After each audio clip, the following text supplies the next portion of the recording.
नमस्कार, मैं अमित कुमार और आप सभी राइजिंग भारतवर्ष यानी अभियान देख रहे हैं। और आज हम जनपद देवरिया से सटे एक जनपद पड़ता है, जिला पड़ता है मऊ, वहाँ आए हैं। ये मुख्तार अंसारी जी का गढ़ माना जाता है।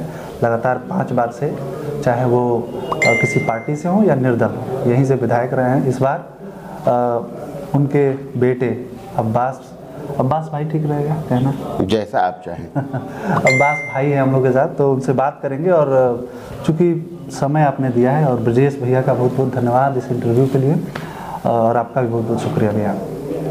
तो जैसे हम लोग इंटरव्यू को 2 सेगमेंट में रखेंगे भैया। एक आप खिलाड़ी भी रहे हैं। दर्शकों को ये मैं बता दे रहा हूँ कि आप राष्ट्रीय अंतर्राष्ट्रीय स्तर पर भी शूटिंग में खेले हैं। तो अच्छा, आपको ये क्या पसंद क्या है भैया, मतलब खिलाड़ी अब्बास कहलाना, शूटर अब्बास कहलाना, या फिर राजनेता अब्बास कहलाना? देखिए, वो मेरा प्रोफेशन है, ये मेरा पैशन है। अच्छा, राजनीति दोनों के बीच में एक फ़र्क होता है। वो मेरा प्रोफेशन है, खेलना मेरा प्रोफेशन है, खिदमत खल्क करना मेरा प्रोफेशन है, ये तो मेरा पैशन है। क्यों? क्योंकि भाई ज़िंदगी भर मेरे बाप दादा परदादा ने सबने 1926-27 में हमारे परदादा जनाब मुख्तार अहमद अंसारी कांग्रेस पार्टी के राष्ट्रीय अध्यक्ष रहे। तो राजनीति में हमारा परिवार कोई नया नहीं। राजनीति आज के कल के लोगों के लिए कुछ लाइमलाइट में आने का और चीज़ों को करने का एक ज़रिया है। हम लोगों के लिए तो खिदमत खल्क का एक ज़रिया है राजनीति। अच्छा भैया, आप खेल जगत में कहाँ तक गए, थोड़ा सा उसके? इंटरनेशनल लेवल पे हमने इंडिया को रिप्रेजेंट किया है काफ़ी वर्ल्ड कप्स में, और नेशनल तो बहुत सारे इवेंट्स खेले, जीते। North India, UP state, Punjab state, ये सब तो नॉर्मल है, मगर इंटरनेशनली इंडिया को करीब काफ़ी सारे इंटरनेशनल वर्ल्ड कप्स में। अच्छा, अभी क्ले खेल शूटिंग रहे हैं या चैंपियनशिप फिर उस पर रोक लग गई, या फिर आप? नहीं, देखिए, रोक तो ऐसा सच कोई ऑफिशियली नहीं लगी है, मगर टेक्निकली रोक इसलिए लग गई है कि जब से भारतीय जनता पार्टी की सरकार आई, और भारतीय जनता पार्टी की सरकार में 2019 का लोकसभा चुनाव हुआ, और गाजीपुर और घोसी की सीट से भारतीय जनता पार्टी को करारी हार झेलनी पड़ी, तो वो बर्दाश्त नहीं कर पाए। जून में रिजल्ट आया, जुलाई 1 महीना बीता, अगस्त से मुकदमे की फेरी जो शुरू हुई, तो लास्ट मुकदमा भी 3 दिन पहले लगाया है। तो देखिए, हम लोग एक एज ए स्पोर्ट्स पर्सन, एक क्राइटेरिया होता है, इंटरनेशनल ट्रैवल करना हो या किसी भी चीज़ को, तो शूटिंग तो करनी पड़ेगी। अब मेरा पासपोर्ट जब्त है, मेरे सारे वेपन जब्त है, तो मैं कहाँ से प्रैक्टिस करूँ और कहाँ से कुछ करूँ? तो देखिए, मेरा तो जो निजी नुकसान हुआ है हुआ ही है, मगर मुल्क का भी नुकसान किया है, और उसकी भरपाई करनी पड़ेगी। जनता तैयार है इलाज करने के लिए। अच्छा भैया, ये जैसे शूटिंग की आपने बात की, तो कुछ लोग हमको बता रहे थे, और अखबारों में भी हम रिसर्च कर रहे थे तो देखा हमने कि जैसे पर्चा आपका रद्द होने वाला था। कारण क्या था उसका? थोड़ा डिटेल में अगर आपकी इच्छा हो तो बताएं। ऐसा कुछ था ही नहीं कभी।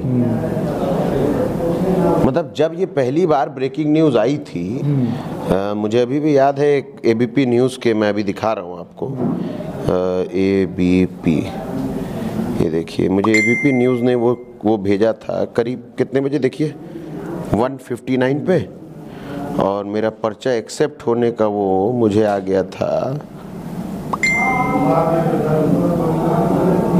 1:53 पे। तो बाद में मतलब ये पहले हो गया था। तो मतलब वो एक कहते हैं ना कि कुछ नहीं तो झूठ ही सही, कुछ ना कुछ तो बोल ही दो। मतलब अरे अभी 7 तारीख तक हो सकता है 10-20 बार मेरे मरने की खबर छप जाए।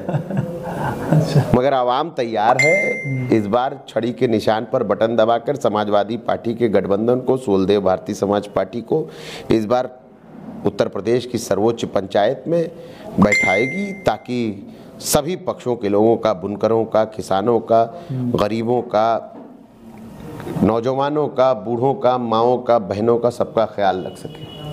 अच्छा भैया, जैसे राजनीति में जब आए आप, तो पहले से ये प्री प्लान था, अबू से इस बारे में बात होती थी, या फिर आपने उनसे? देखिए, ज़िंदगी में प्री प्लान तरीके से तो इंसान का रात का खाना भी नहीं हो पाता हम लोग जैसी लाइफ में, कि ये खाएंगे और यहाँ खाएंगे, ये भी नहीं डिसाइड हो पाता है। परिस्थितियाँ रहीं, कहीं से चुनाव ना लड़ने का भी था कि नहीं लड़ेंगे, इस बार लड़ाएंगे लोगों को, मगर परिस्थितियाँ ऐसी हुई कि विधायक जी का पर्चा ना भर पाने की परिस्थिति सरकार ने पूरी मेहनत करके बनाई। उत्तर प्रदेश के प्रमुख गृह सचिव 4-5 दिन इसी मऊ जनपद में आके रहे और पूरी बिसात बिछा कर गए और माहौल ऐसा बना कि नहीं पर्चा दाखिल कर सके। तो दोनों राष्ट्रीय अध्यक्षों ने कहा और विधायक जी का से भी मैसेज आया। आपसे बात तो हमारी रोज ही होती है एक बार, क्योंकि सरकारी फ़ोन है और रोज़ हर कैदी को कोविड काल में जब मुलाकात बंद की गई है तो 5 मिनट के लिए हफ्ते में 5 दिन हर कैदी को अलाउ है कि वो अपने परिजनों से बात कर सके, चाहे वो वकील से बात करे चाहे परिवार से बात करे। तो पिताजी हमसे करते हैं। अच्छा, अब थोड़ा राज्य के चुनाव पर आते हैं भैया। पत्रकारों को तो आपने बहुत अच्छा जवाब भी दिया है। नाराज देखिए मेरा नाराज क्यों हुए थे भैया आप पत्रकारों पर? मैं देखिए, आप देखिए बड़े मतलब आक्रामक तरीके से नहीं, विपक्ष से प्रश्न पूछने वाला हर पत्रकार से मैं नाराज हूँ, क्योंकि संविधान का चौथा स्तंभ है। लेकिन हम लोग भैया सबसे पूछते हैं। नहीं, आप बताइए, संविधान का चौथा स्तंभ है और संविधान का चौथा स्तंभ सत्ता कहाँ थी का सवाल विपक्ष कहाँ था में बदल दिया। नाराजगी इस बात पे है, मैं एक जनप्रतिनिधि हूँ, जनता का सेवक हूँ, जनता ने मुझे अपनी आवाज बनाकर बैठाया है, तो जनता तो नहीं उनसे ये सवाल कर सकती है क्योंकि जनता को मिलेंगे नहीं।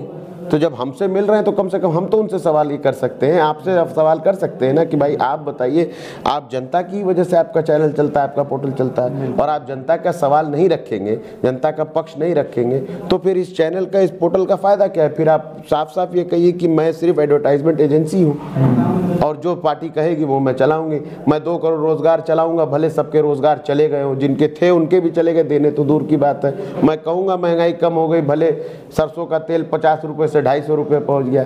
मैं कहूँगा महंगाई कम हो गई, 400 रुपये का सिलेंडर 1000 रुपये पहुँच गया। तो जब प्रोपोगेंडा ही करना है तो फिर पत्रकारिता क्यों कर रहे हैं? उस पर धापा मत लगाएं। पत्रकारिता एक सेवा है मेरे अनुसार। अरे रवीश कुमार जी जैसे पत्रकारों को मैं सलाम करता हूं, उनके जज्बे को, कि 7 सालों से इस देश में वो सरवाइव कैसे कर रहे हैं। मैं तो ये सोचता हूं प्रणब रॉय जी जैसा व्यक्ति होना चाहिए जिसकी रीढ़ में इतनी दम है कि आज भी वो ईडी फीडी आईटी सबके झेलने के बाद भी सीधे खड़ा हुआ है और रवीश कुमार जी का साथ देते हैं।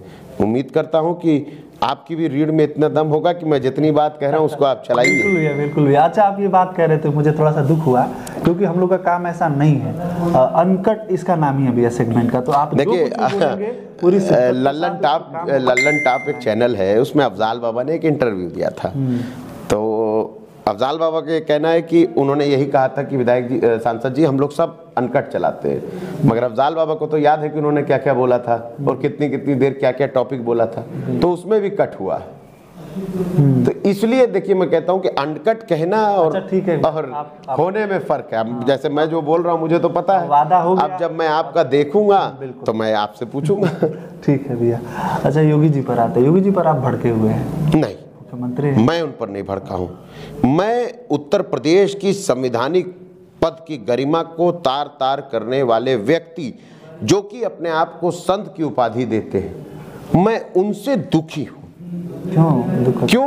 क्योंकि आप बताइए, जिस तरीके का भाषा शैली का प्रयोग पिछले कुछ दिनों में सत्ता के जाने के वजह से कर रहे हैं, क्या वो एक संवैधानिक पद की गरिमा को तार तार करता है कि नहीं करता है? और अगर करता है तो एक भारतीय होने के नाते, एक उत्तर प्रदेश का नागरिक होने के नाते, एक जनप्रतिनिधि होने के नाते मेरा दुखी होना, मेरा उदास होना, मेरा नाराज होना मेरा हक बनता है।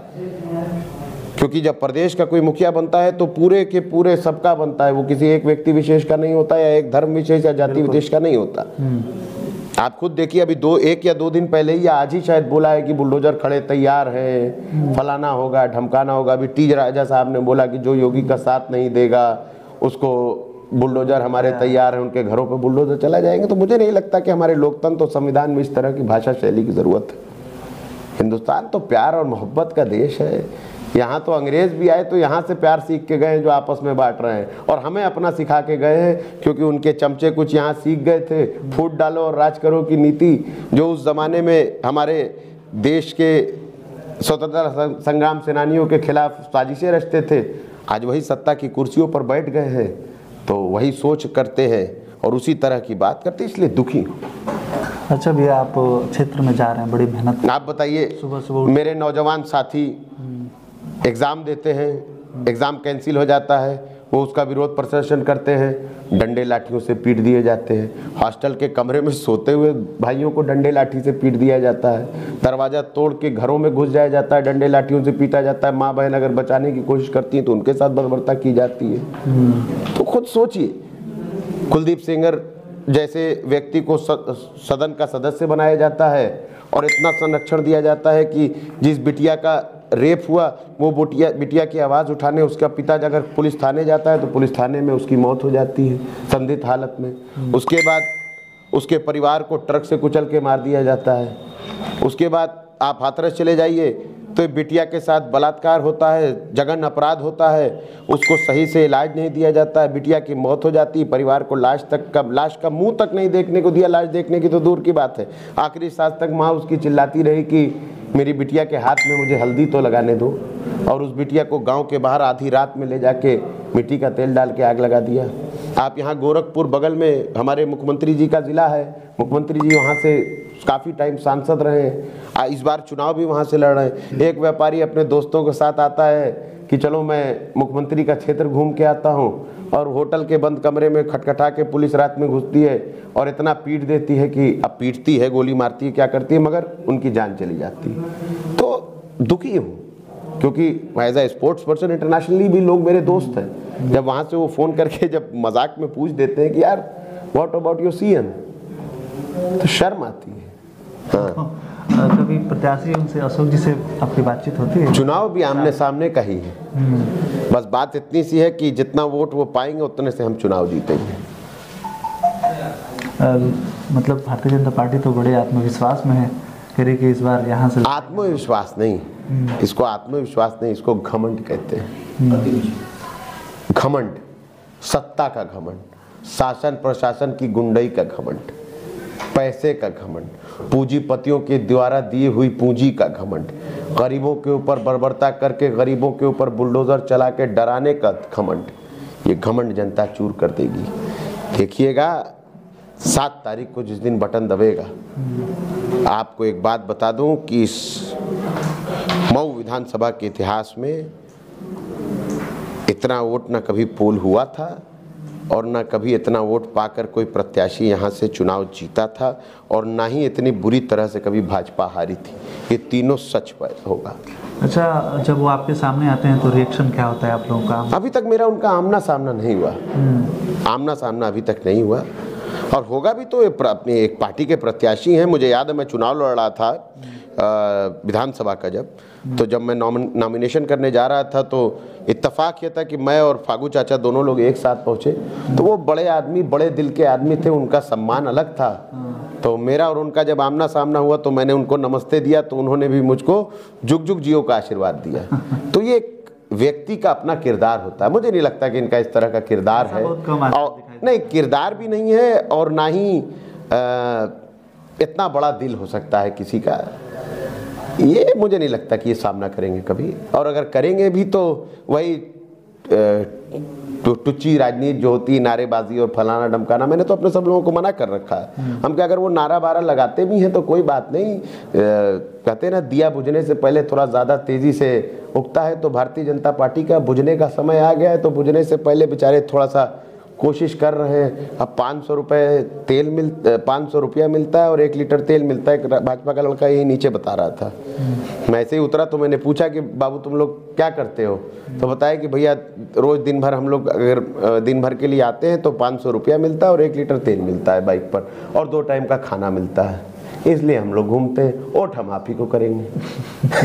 तो हमने भी कहा कि हाँ बाबू बिल्कुल कोशिश करो, कहो थोड़ा पैसा बढ़ाएं, क्योंकि सारा तो लूट कर वही बैठे हुए हैं। 22-22 हज़ार करोड़ रुपया गुजरात से पूंजीपति लोग लूट के लेके चले जाते हैं, और बाकी नीरव मोदी, विजय माल्या जितने हैं, मुझे ये नहीं समझ में आता है कि सारे लुटेरे गुजरात में ही कैसे बैठे हैं।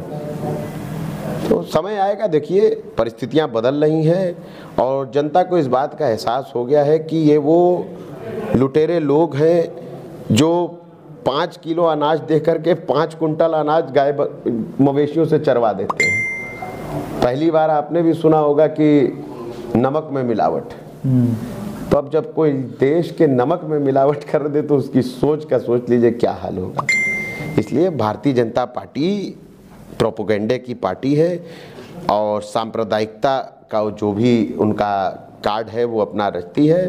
और यहाँ के प्रत्याशी तो वैसे ही बड़े सम्मानित हैं, उनके पे शायद 1-2 मुकदमे भी हैं, अभी कुछ वांछित भी थे। वो एक बड़े ही ख़तरनाक से मुकदमे में, कल मैं देख रहा था किसी यहीं के प्रत्याशी का इंटरव्यू, तो उसमें वो बता रहा था, पता नहीं सच है कि झूठ, कि उनके ऊपर शायद महिला उत्पीड़न का कोई आरोप था जिसमें उनको वारंट हो रखा है, बट पता नहीं क्या सच है क्या झूठ।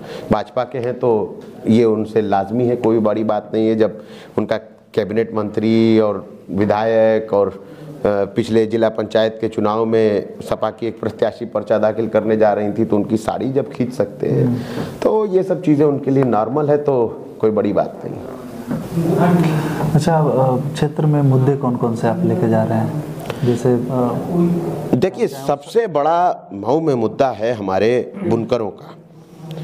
यहाँ पर बिजली के वजह से सवाल मैं लेने वाला था आपसे, जैसे बुनकर खत्म होते जा रहे एक तरीके से। देखिए, उसकी सबसे कह रही कि हम योजनाएं चला रहे हैं। देखिए, सरकार तो आज से 5 साल पहले उत्तर प्रदेश को गड्ढा मुक्त घोषित कर चुकी है। आप देवरिया से यहाँ तक आए हैं चल के, हालत खराब होगी। तो मोहन सिंह ब्रिज से हम लोग को आना था, पूरा पीपा का पुल बह तब फिर तो देखिए, कहने और करने में बहुत फर्क होता है। कथनी और करनी में फर्क है, इसीलिए तो जनता दौड़ा रही है।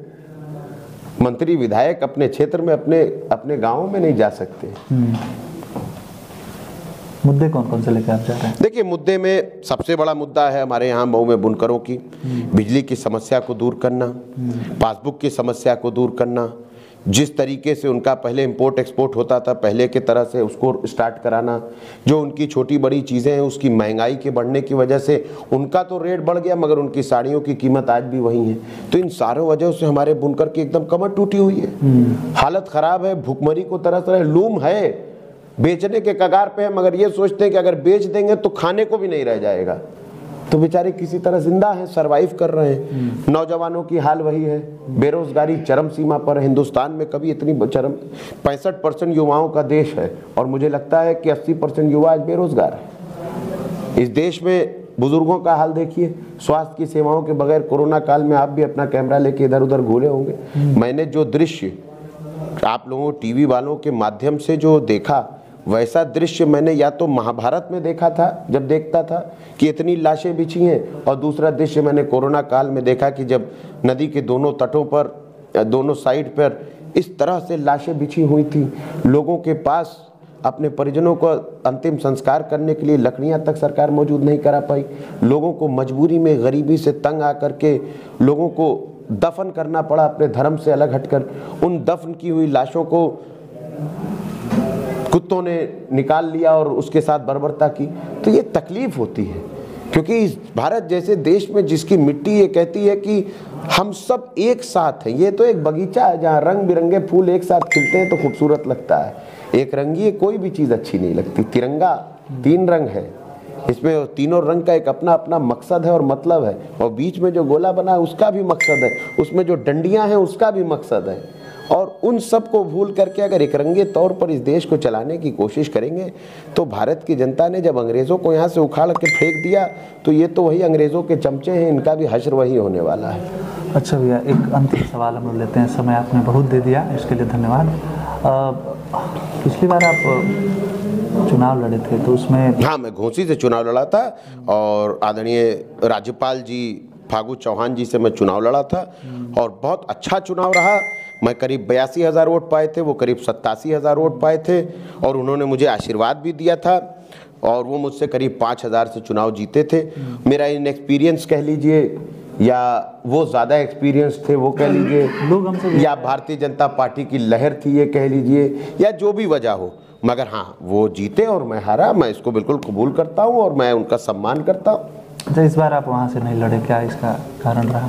एक इंसान 2 सीटों से नहीं लड़ सकता है। वहाँ राष्ट्रीय अध्यक्ष जी का हमारे फैसला था कि दारा सिंह चौहान जी को लड़ाया जाए, तो दारा सिंह चौहान जी लड़े और मैं उनके लिए प्रचार में कल भी गया था, परसों भी गया था, आज जाना था मगर आज किसी कारणवश नहीं जा पाया, कल जाऊँगा फिर।